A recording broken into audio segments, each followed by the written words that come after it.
ধান, আলু আর কলা এই তিনে মোকামতলা, আর মোকামতলা এখন উপজেলা। আচ্ছা, কি কি সুবিধা আর কি কি অসুবিধা হবে এই উপজেলা হওয়াতে?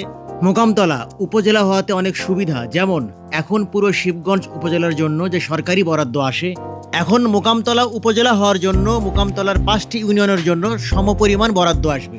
অন্যদিকে শিবগঞ্জ উপজেলার যে 7টি ইউনিয়ন তার জন্য আসবে পূর্ণাঙ্গ বরাদ্দ। দুই উপজেলাতেই অবকাঠামোগত উন্নয়ন হবে দুর্দান্ত।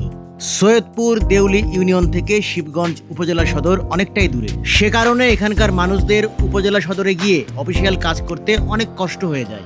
তবে মোকামতলা উপজেলা গঠিত হওয়ায় এই সমস্ত অঞ্চলের মানুষরা খুব সহজেই উপজেলা পরিষদে এসে নাগরিক সুবিধা পাবে এবং প্রশাসনিক কাজগুলো করতে পারবে।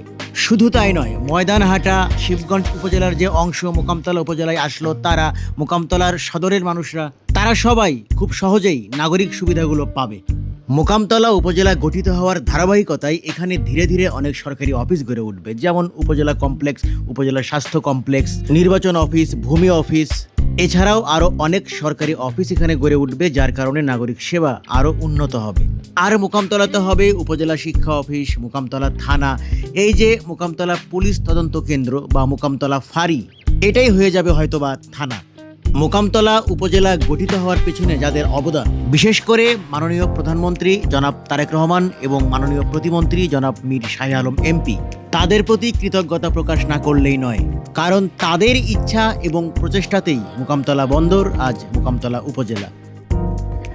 ছিলাম শিবগঞ্জ উপজেলার মানুষ, হয়ে গেলাম মোকামতলা উপজেলার মানুষ, তাই আনন্দটা আমার কাছেও ঈদের আনন্দের মতোই লাগছে। অভিনন্দন মোকামতলা উপজেলার সকল অধিবাসীকে। পুনশ্চ মোকামতলা উপজেলা হওয়ার সুবিধার বিপরীতে কোনো অসুবিধা খুঁজে পাওয়া যায়নি।